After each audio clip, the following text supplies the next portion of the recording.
Sois loué, sois exalté au nom de Jésus. Amen. Amen. Amen. Amen. Dans son palais tout s'écrit. Dans son palais tout s'écrit. Dans son palais tout s'écrit. Alléluia. Amen. Et nous n'avons pas oublié que le palais de Dieu c'est nous. En d'autres termes, nos vies doivent crier gloire au Seigneur. Amen. Amen. Il ne suffit pas de les confesser de la bouche, mais il faut que ce que nous confessons soit le reflet de ce que nous sommes. Bienvenue à nous tous. Et je bénis Dieu pour le bien qu'il nous fait de nous tenir aujourd'hui. Nous sommes le tout dernier jour du mois de février, deuxième mois de l'année, et le tout dernier jour de ce mois. Et c'est une grâce. Et j'aime toujours donner un sens à chaque... Lorsque tu vois un lundi est un lundi. Voilà pourquoi il arrive des jours où tu es un lundi, tu te dis, mais aujourd'hui c'est comme dimanche. Parce qu'un lundi n'est pas un dimanche. Amen. C'est pareil, aujourd'hui nous sommes le dernier, le 28e jour du second mois de l'année, et que Dieu nous a fait la grâce de cheminer 2 mois. À minuit aujourd'hui. À minuit, on commence le 3e mois, le mois de mars. Bientôt vient le printemps, le beau temps. Mais où est-ce que j'en suis? Voilà pourquoi Dieu nous a mis à cœur. Moi, je ne cesserai jamais d'insister que cette année doit être l'année du changement, du tout autre. Changement de nos vies, mais changement aussi dans la manière dont nous vivons le règne de Dieu, la gloire de Dieu. De quoi allons-nous parler aujourd'hui, en ces jours? Il y a un cantique. On aime beaucoup ce cantique. Je sais que le frère David l'aime. D'ailleurs, il a entonné le mercredi lors de notre culte d'intercession. Il a reçu les noms au-dessus de tous les noms. Il a reçu les noms au-dessus de tous les noms. Tout genou fléchira lorsqu'on parlera de l'agneau. Tout genou fléchira lorsqu'on parlera de l'agneau. Voilà. Pourquoi ce chant? Pourquoi a-t-il reçu? Parce que c'est un chant où nous confessons des choses. Et ce chant, on dit qu'on parle de l'agneau. Et l'agneau de Dieu, c'est qui? C'est Jésus. Pourquoi Jésus a reçu ce nom, au-dessus de tous les noms. Où on dit que dans les cieux, sur la terre, dans les eaux, tout genou fléchit, tout s'incline. Et surtout, quand a-t-il reçu ce nom? Deux questions fondamentales qui doivent nous guider dans notre message de jour. Pourquoi est-ce qu'un jour on dit, tiens, sœur Stéphie, on ne t'appelait pas sœur, et puis à partir du jour on t'appelle sœur Stéphie, il y a quelque chose qui s'est passé dans sa vie. Un jour, on te dit, frère David, pourquoi avant on ne t'appelait pas appelé? Un jour, pourquoi? Et ça, la réponse est claire. Le verset qui résume le mieux pourquoi Jésus a reçu ce mot, c'est Philippiens 2,9. On dit quoi? Jésus n'a pas regardé à son égalité avec Dieu comme une proie, n'est-ce pas? Il s'est humilié. Il est venu. Il a, je le dis avec des mots simples, il a accepté une mort ridicule. Pourquoi? Pour accomplir l'objectif pour lequel il était venu ici. Sauver les âmes. Réconcilier la terre avec le ciel, n'est-ce pas? Alors dans la suite du verset on dit quoi? Voilà pourquoi Dieu l'a fait quoi? Dieu lui a donné ses noms, pour citer les noms. Quand est-ce qu'il l'a reçu? Jean nous dit, l'évangile de selon Saint Jean, le 19e chapitre, le 30e verset, on dit quoi? Le tout dernier mot de Jésus, avant qu'il rende l'esprit, il dit, Père, quand il a bu du vinaigre, on dit quoi? Il dit, Père, j'ai fait quoi? J'ai tout accompli. Amen, hein? Tout accompli, ça veut dire que j'ai fini ma mission. Non seulement finir, mais je l'ai accompli. J'ai atteint mes objectifs. Dites-moi un peu, dans la vie, quand est-ce qu'on donne un diplôme à un élève, un étudiant? Ce n'est pas parce qu'il a été jusqu'en 6e, mais c'est parce qu'il a atteint, il a réussi aux examens, il a atteint les objectifs. On ne couronne qu'une personne qui a fini et qui a bien fini. On ne couronne qu'une personne qui a achevé sa course. Regardez quelqu'un comme l'apôtre Paul. Dans la seconde épître à Timothée, il dit quoi? Je vais avoir la couronne. 2 Timothée chapitre 4e verset 8e je pense. J'ai combattu le bon combat. C'est-à-dire que j'ai accompli ma mission sur terre. J'ai gardé la foi. Aujourd'hui, Dieu me donne la coupe, la couronne de justice. Parce que j'ai achevé. Et même à l'inverse, il y a un témoignage de quelqu'un qui a très bien commencé, c'est le roi Salomon. On dit qu'il a achevé tout ce que son père David n'avait pas achevé. Mais il a fini comment? Mal. Et il dit, il confesse, dans Ecclésiaste, chapitre 7e, verset 8e, il dit quoi? Mieux vaut la fin d'une chose que son commencement. Parce que Salomon a très bien commencé, mais il a mal fini. En d'autres termes, et c'est ça le thème de notre message d'aujourd'hui, comment bien finir ce que nous avons commencé. Beaucoup d'entre nous ici, regardez un peu combien nous sommes chacun tout feu, tout bouillant lorsqu'on commence des choses. N'importe quoi. Ici, il n'y a pas que les domaines spirituels. C'est dans tous les domaines. Regardez au jour, par exemple, d'un mariage. Comment les époux, les fiancés sont. On dirait des roses. Mais regarde au fil des années. Regardez que ça soit dans la vie spirituelle, dans tous les domaines. Regarde quand quelqu'un commence le travail. Quelle zèle. Regarde quand quelqu'un... Lorsque nous commençons des choses, ou qu'on ne les termine pas, on n'a pas de coupe.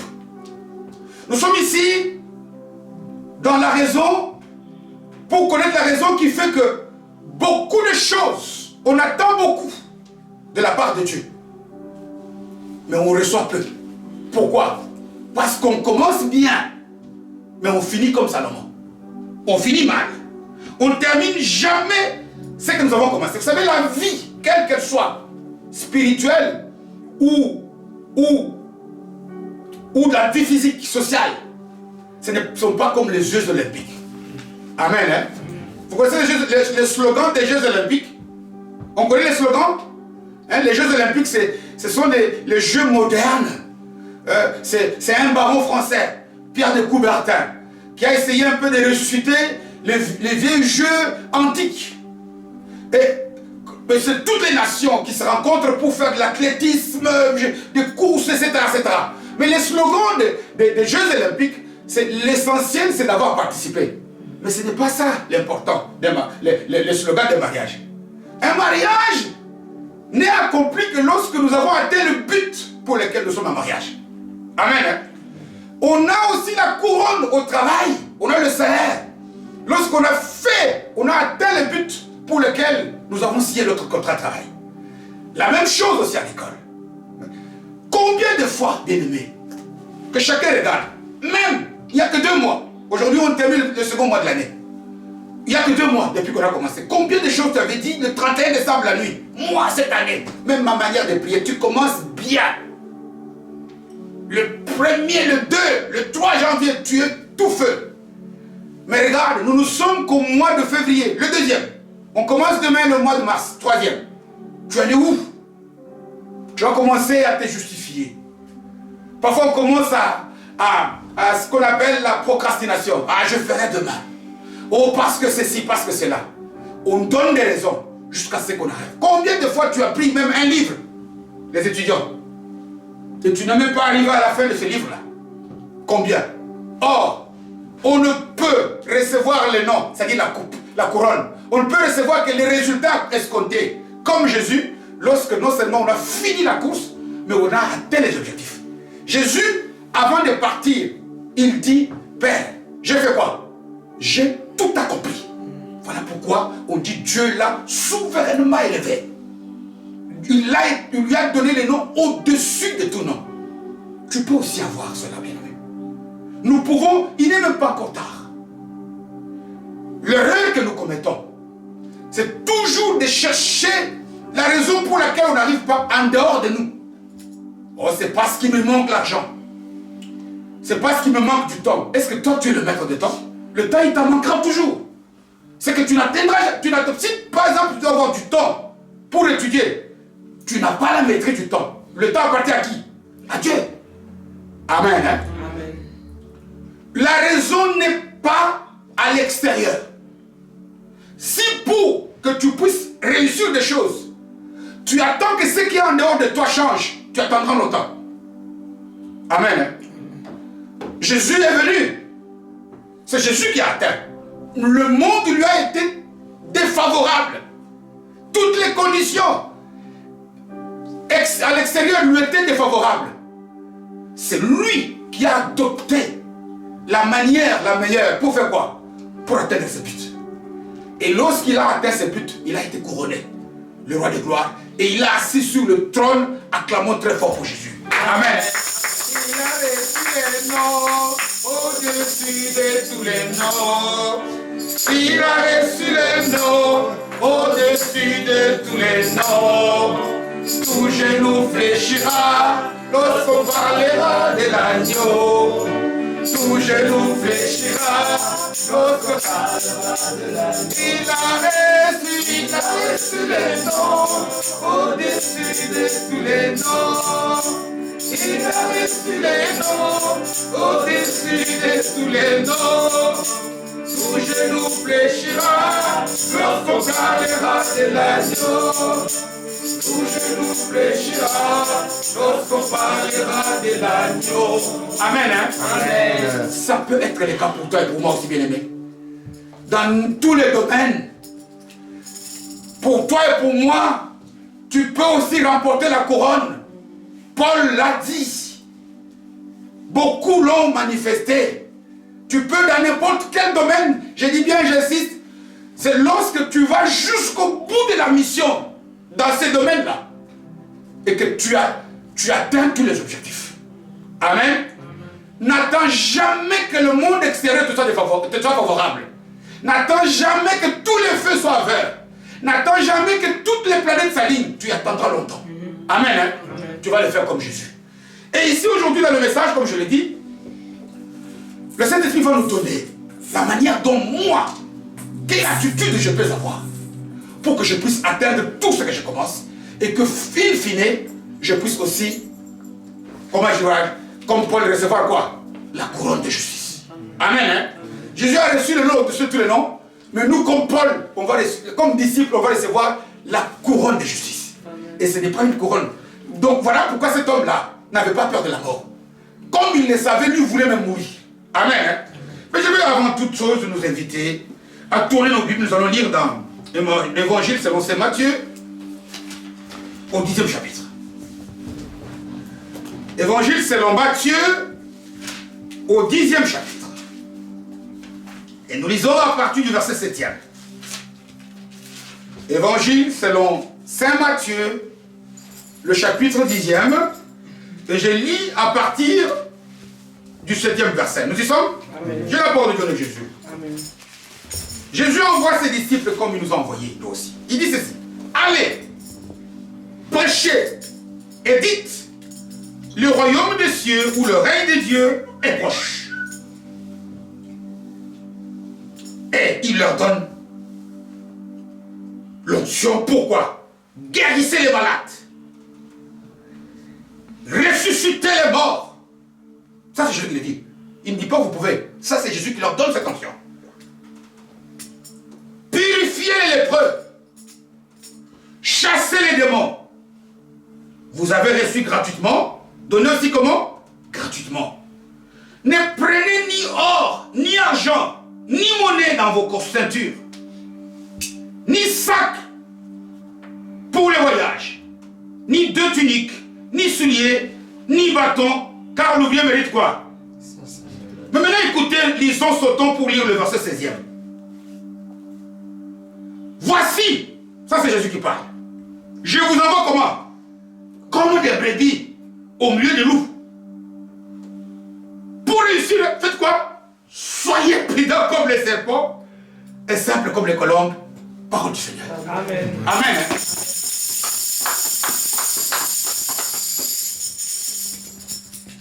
Tout est clair ici, bien-aimé. Nous avons tout reçu de Jésus. Jésus, ici, si vous lisez le début de ce chapitre, pour ceux qui ne le connaissent pas, tu auras aussi la chance de lire les noms de tous les 12 disciples ou apôtres de Jésus. Et il leur dit, allez, je vous envoie en mission. Comme moi et toi, Jésus nous a envoyés en mission sur cette terre. Il nous a donné l'onction. Et cette onction, nous l'avons. C'est cette onction qui nous permet de les louer, de jeûner, de faire un état de choses, de guérir des malades. Nous l'avons. D'être dans de bonnes assemblées. Tu es dans une bonne assemblée. Jésus t'a tout donné. Il dit, comme mon Père m'a envoyé, moi aussi j'ai fait quoi? Je vous envoie. Où? Dans le monde. Et nous sommes venus dans ce monde avec tous les atouts. Et ici, vous pouvez lire à la maison, les mêmes personnes spirituelles, les mêmes personnes avec beaucoup d'onction, d'opérer des miracles. Il ne dit pas vous êtes capable de guérir. Il dit, je vous dis, vous allez ressusciter des morts. Vous allez guérir des malades. Il le dit. Mais au 16e verset, il dit attention. L'onction, oui. Mais attention. Pourquoi? Parce que pour réussir, malgré l'onction, malgré la prière, malgré les cultes, malgré la prédication que tu fais, sois prudent comme un serpent et simple comme une colombe. Ça, on n'en tient pas compte. Ça, très peu de gens en tiennent compte. Il dit, tu peux être dans la meilleure des églises, être le bon prieur au monde. Tu peux être, pour ceux qui sont dans des pays, notamment d'Afrique en guerre. C'est pas ça qui compte. Si tu as l'onction, c'est bien. Mais partout où tu es, même au Congo où tu es, malgré les difficultés, si tu as l'onction, tu fais tout, tu es capable d'opérer des miracles. Mais pour réussir, sois prudent. Comme un serpent et simple comme une colombe. Ça doit nous interpeller. Amen. J'ai donné comme titre au message, comment terminer ce que nous avons commencé. Comment finir, comment arriver à la fin. Pourquoi nous devons arriver à la fin? Mais c'est parce que quand j'arrive à la fin de la mission, si j'ai atteint mes objectifs, c'est là où je vais avoir ce que je cherche. Le but ici, si par exemple moi je veux être en bonne santé, c'est ça que je... Mais j'ai reçu l'onction, j'ai fait des tas de choses. Mais je dois ne pas oublier qu'un jour, nous sommes... Vous savez, des brebis, c'est quoi? C'est des moutons. Vous avez vu des moutons? Des moutons peuvent être là à 10 000. Vous voyez les reportages à la télé, c'est frère Roger aime bien. Il y a peut-être un bébé lion comme ça qui vient, qui attaque un mouton. Au lieu de les défendre, il fuit. Les moutons sont des je dis brebis pourquoi j'ai titré le terme mouton parce que c'est plus facile à comprendre. Vous êtes des brebis dans un monde infesté de caïmans. Nous en avons parlé, je pense, le dimanche passé quand on parlait ici, avec le frère Roger. Lorsque Michel, ça c'est Apocalypse, tout ce qu'il a dit. Il est en bagarre avec le diable. Parce qu'il y a eu, on dit qu'il y a eu guerre au ciel. Cet homme qui voulait prendre la place de Dieu, l'adoration, etc. Et Michel qui vient, qui le bat, qui le frappe. Mais ce qui est étonnant, c'est que Michel, il y a beaucoup de planètes. Michel jette le diable sur la terre. Et il ne le cache pas. Et dans Apocalypse 12, il dit, malheur à la terre, heureux sont ceux qui sont au ciel. Et malheur à la terre et aux océans, aux eaux. Pourquoi? Parce que le diable, l'ennemi, est sur la terre. Amen. Tu as beau être un prieur, mais n'ignore pas que le diable vit avec toi sur cette terre. Tu as beau avoir beaucoup d'onction, n'oublie pas qu'il y a l'ennemi de nos âmes qui a 3 objectifs. Jean 10, faire quoi? Tuer, égorger, détruire. Paul l'a dit, nous n'ignorons pas ce dessein. Et il n'opère pas n'importe comment, on voit dans la parabole du blé de l'ivraie. Il fait des choses avec méthode. Il est un génie. Voilà pourquoi Jésus nous dit, tu vas réussir malgré l'onction que je te donne. Sois prudent. Ce n'est pas un homme qui l'a dit. Tu peux dire que c'est peut-être, je sais pas moi, c'est Isaïe, c'est un prophète. Ce sont les paroles de qui? De Jésus. Qui sait que tu ne pourras atteindre le but là, guérir les malades, que lorsque tu associes ta mission dans la manière de la pratiquer en étant prudent. Comme un serpent est simple comme une colombe. Aujourd'hui, nous allons plus insister. Pourquoi? Parce que c'est 2 clés importantes. La colombe, c'est lorsque par la grâce de Dieu, on parlera des valeurs. La colombe est un symbole de qui? On voit, quand on voit le football, vous qui regardez Champions League, vous voyez la colombe, n'est-ce pas? C'est une forme de pigeon blanc comme ça, le symbole de la paix, hein? Symbole de l'humilité. On verra ces valeurs-là. Aujourd'hui, on va voir surtout les valeurs cachées dans le serpent. Je vais voir. Merci. Donc, je disais qu'aujourd'hui, on va plus insister, merci beaucoup, Dieu te bénisse, sur le fait d'être prudent comme la colombe. Pourquoi? Parce que il dit, je vous envoie comme qui? Comme des loups, comme des brebis. Dieu te bénisse. Donc des êtres faibles, mais parmi des caïmans. Tu as beau être chrétien, c'est bien, mais attention, tu vis avec des caïmans. Tu vis dans un monde hostile. Jésus est venu aussi dans un monde hostile, mais il a réussi.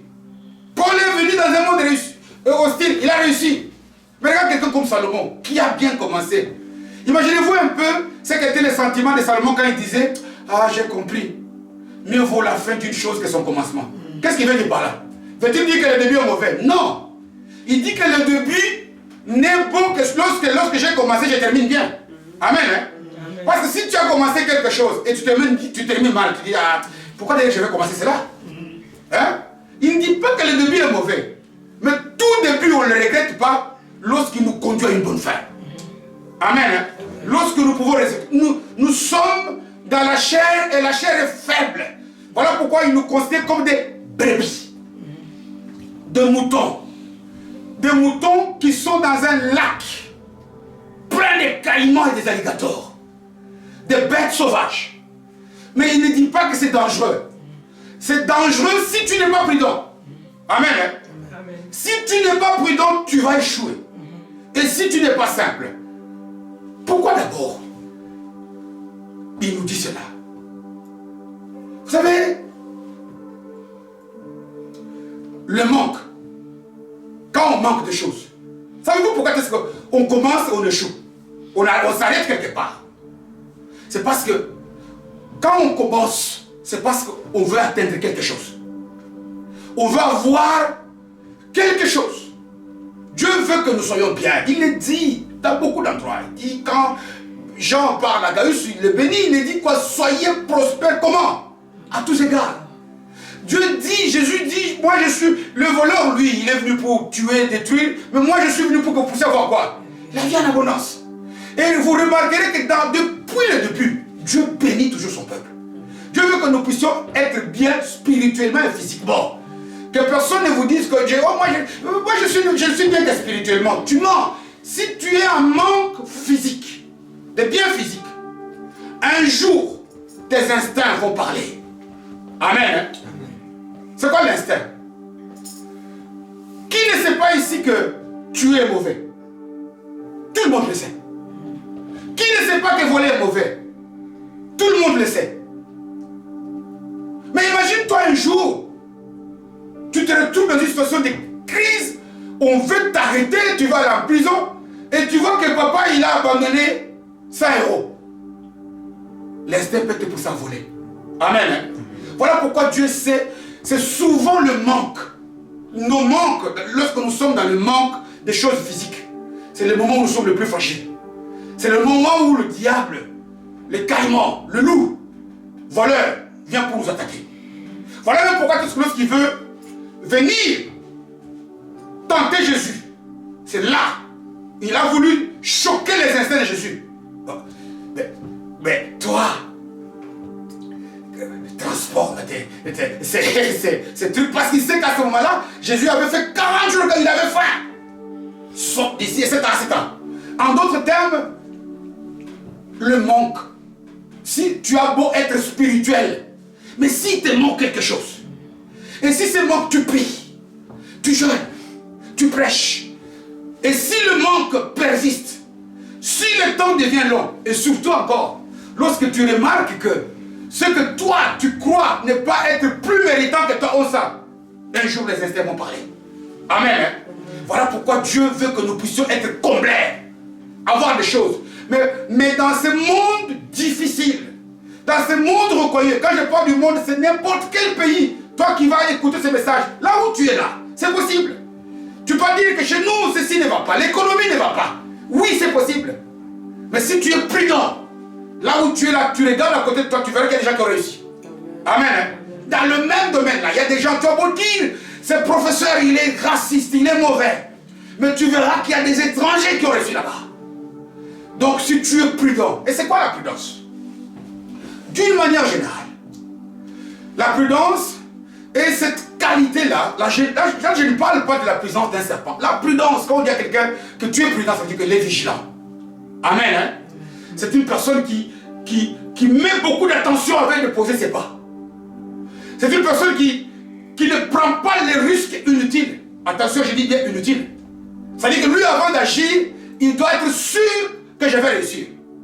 Une personne qui fait tout pour éviter les erreurs. Voilà en général une personne prudente. Regardez un peu les chrétiens comment on agit. Nous sommes ici dans la manière dont nous devons organiser nos vies physiques. La vie spirituelle, parfois on fait tas de choses. Mais quand il y a du désordre, quand on agit dans le désordre, quand on pense que parce que Jésus m'a donné l'onction, je peux tout faire. Non. Attention à des risques inutiles. J'ai dit bien inutiles. Attention, voilà pourquoi Jésus nous dit veillez. C'est-à-dire que soyez, comment dirais-je, attentifs. Ne faites pas n'importe quoi, n'importe comment. Soyez vigilants. Mais ici, vous remarquerez que Jésus ne dit pas tout simplement les mots prudence. Mais il prend la prudence du serpent. Amen. Amen. Parce que si je dis que être prudent, c'est être vigilant. Mais la chose, je ne fais pas agir, dire moi j'étais vigilante. Mais la manière dont le frère Roger va agir, c'est différent, mais tout le monde dit j'étais vigilant. Amen. Parce que la vigilance, toutes ces choses-là sont des notions relatives, c'est-à-dire que subjectives, selon chaque individu. Voilà pourquoi Jésus précise. Moi je vous veux prudent, oui. Mais la prudence qu'a un animal, lequel? Le serpent. Et ici, il ne nous parle pas du serpent ancien. Non. Le serpent ancien, lui, marchait. Pourquoi j'ai dit qu'il marchait? Parce que lorsque nous lisons dans Genèse 3, après la chute, qu'on dit que toi tu vas ramper. C'est qu'auparavant il ne rampait pas. Que toi tu vas mordre la poussière, manger la poussière. C'est qu'auparavant il mangeait comme tout le monde. Et demain, j'en sais rien comment il était. Tout ce que la Bible nous dit, c'est qu'il était le plus rusé. Qui connaissait d'autres choses. C'est après que cette bête est devenue sans pied, sans aile, une bête détestée. Un serpent rentre ici. Si quelqu'un rentre ici, si un chat rentre ici, peut-être les gens peuvent avoir peur. Mais quelqu'un comme par exemple le frère, avant qu'il aime le chat, peut dire waouh, elle est libre. Il y a des gens qui peuvent aimer. Amen. Hein? Et s'il y a un chien qui rentre ici, certains peuvent avoir peur. Mais certains peuvent dire waouh, qu'il est mignon, n'est-ce pas? Mais si un serpent rentre ici, l'unanimité c'est quoi? Non seulement fuir, tuer-le. Amen. Hein? Mais vous remarquerez que ce serpent, cette bête qui vit, qui n'a pas de pied, qui n'a pas de bouche, qui est dans un monde défavorable. Mais un serpent, s'il rentre ici, si son but, c'est de mordre quelqu'un, il va faire quoi? Il va mordre. Donc la prudence du serpent est particulière. Donc nous devons imiter cette bête. Il y a des qualités. La prudence de cet animal est une prudence qui va te servir pour réussir, aller jusqu'au bout. Je ne sais pas ce que tu as commencé. Il y a des tas de projets. Mais tu ne recevras le nom le plus élevé, c'est-à-dire que tu ne recevras la couronne, la coupe, que lorsque tu atteindras tes objectifs. Tu vas le faire jusqu'à la fin. Mais le serpent est prudent. Le serpent vit dans un monde où personne ne l'aime, mais il est reçu toujours. Parce qu'il est prudent. 3 qualités peuvent être prélevées de la prudence.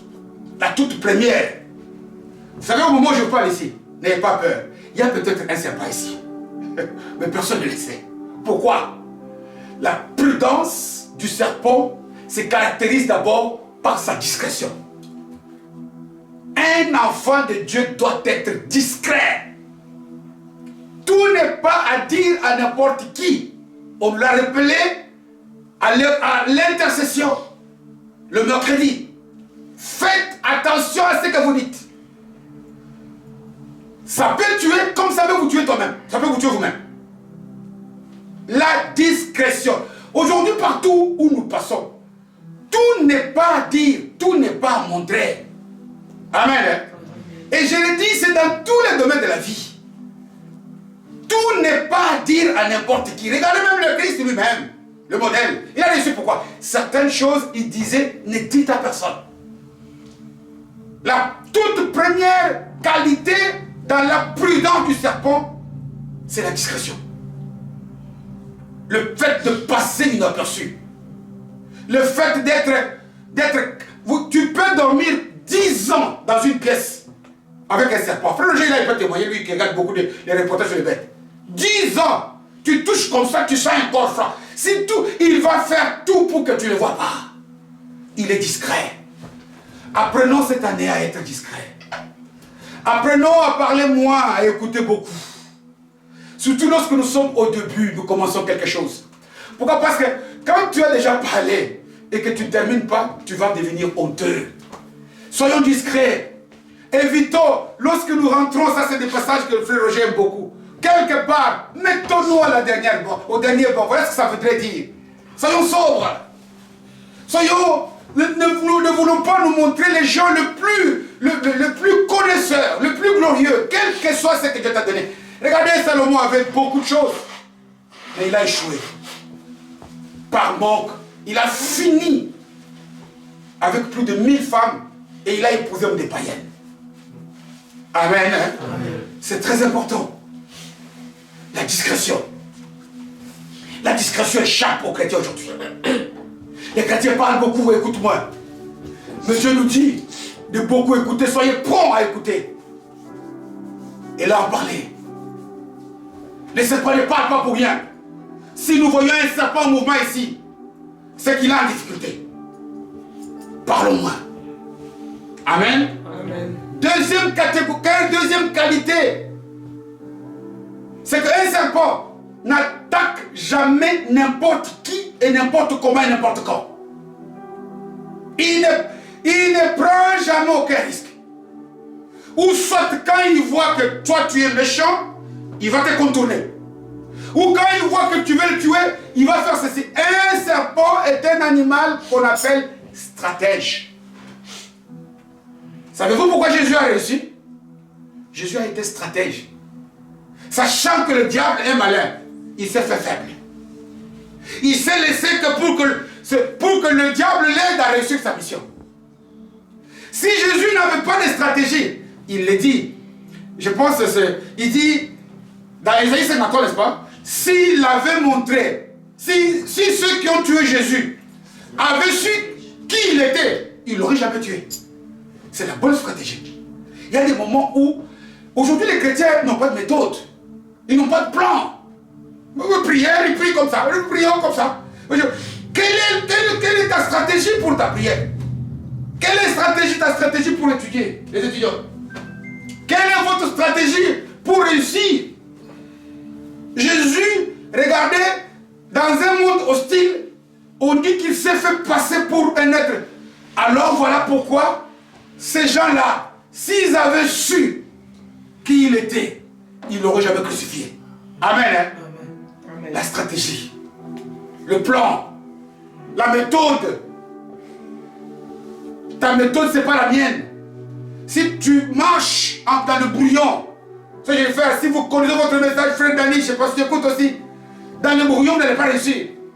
Mettez des plans, planifiez, soyez des stratèges. Aujourd'hui, les chrétiens manquent de stratégie. Toujours on se cache derrière, le Saint-Esprit va faire. Le Saint-Esprit, on dit que vous n'avez pas reçu un esprit de quoi? C'est désordre. Nous n'avons pas reçu un esprit de désordre.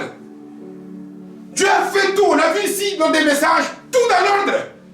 Il a élaboré un plan. Croyez-vous que Dieu, soyons stratèges, planifions des tâches, pour qu'on puisse savoir, comme on l'a dit l'autre fois, qu'est-ce qui est le plus important et qu'est-ce qui est le plus important. Un serpent ne peut t'attaquer que lorsqu'il est sûr de gagner. C'est vrai, c'est pas vrai, frère Roger. Lorsqu'un serpent n'est pas sûr de te gagner, il fuit. Il fuit. Ou il fuit pour aller dire, regardez loin. D'ailleurs, savez-vous, le serpent qui fait, c'est surtout le, je sais pas comment c'est moi, venimeux là, la vipère. C'est elle qui, lorsque nous lisons, je pense, c'est un passage, je l'ai oublié, où on dit que la vipère va se cacher, se mettre sur la queue. Je pense que c'est Esaïe qui le dit. Je vais le chercher après le culte pour attaquer le talon du cavalier et renverser le cavalier. C'est quand il voit, quand un serpent t'attaque, il est sûr. Quand tu commences, sois sûr de terminer, sois sûr de gagner. Ne commence pas les choses pour commencer. Tu vois, telle soeur, tel frère, il prie beaucoup. Moi aussi, je vais commencer à prier 4 heures par jour. Et puis tu vas faire 2 jours, tu te fatigues toi-même. Commence par même 10 minutes. Le jour où tu arriveras à toute une journée, ça c'est le Saint-Esprit qui va t'aider. Amen. Amen. Et enfin, pour terminer, ce sont des choses que chacun va développer. Le serpent est un être très intelligent. Aujourd'hui, les chrétiens, c'est comme s'ils ont la tête coupée. Même l'apôtre Paul, même pour la prière, il dit, je prie parfois spirituellement, parfois je prie comment? Avec intelligence. avec intelligence. Nous devons manifester la réflexion. Nous sommes, aujourd'hui les chrétiens agissent parfois, je m'excuse, parfois comme des êtres irréfléchis. Il est écrit clairement, c'est pendant que Pierre réfléchissait, que l'ange est venu pour lui dire qu'il devait aller reconnaître. Il réfléchissait. Regardez l'apôtre Paul, là, il réfléchissait, attention, maintenant je vais chez des païens. Comment je vais me comporter? Maintenant je vais à l'église, je vais m'habiller comment? Maintenant je vais parler à mes parents, je vais avoir quelle attitude? La tête. La tête. Si on agit, si on pense que le fait qu'on est devenu chrétien, c'est agir, toujours dire, oh, quand moi je suis chrétien, on m'a coupé la tête. Tu dis pas la vérité, tu mens. Tu mens. Tout ce que Dieu n'a pas voulu que nous puissions avoir, il ne l'a pas donné. J'insiste et je termine par le message. Le Seigneur, notre Dieu, n'agit que dans ce que toi tu ne sais pas faire. Lorsque tu as deux mains, lui ne peut être quand tu as besoin d'une troisième main. Lorsque tu as deux yeux, lui ne peut intervenir que lorsque tu as besoin d'une troisième main. Alors, sois prudent. À partir de ce mois de mars qui commence, le printemps annonce les beaux jours. C'est-à-dire quoi? Agis, sois discret. Ne parle pas n'importe quand, à n'importe qui, n'importe comment. Sois stratège. Jésus lui-même a pris la stratégie qui... Voilà même pourquoi les hommes pouvaient dire, oui, mais ça c'est vraiment le Fils de Dieu. Mais c'est ce qu'il fallait pour qu'il ressuscite. Et puis troisièmement, tu as la tête. Nous sommes des êtres intelligents. Voilà pourquoi d'ailleurs, lorsque Dieu bénit même Salomon, il dit, je ne te donne pas qu'elle est bien. Je te donne aussi quoi? L'intelligence et la sagesse. Parce que une personne moins intelligente, si tu lui donnes 1 milliard aujourd'hui, 10 mois plus tard, il n'a rien. Amen. Hein? On est des bons gestionnaires lorsque nous savons utiliser notre cerveau. Que la vigilance, c'est la discrétion. La prudence, c'est la discrétion. C'est la stratégie. Et la prudence, c'est l'utilisation de l'intelligence. Que Dieu nous bénisse.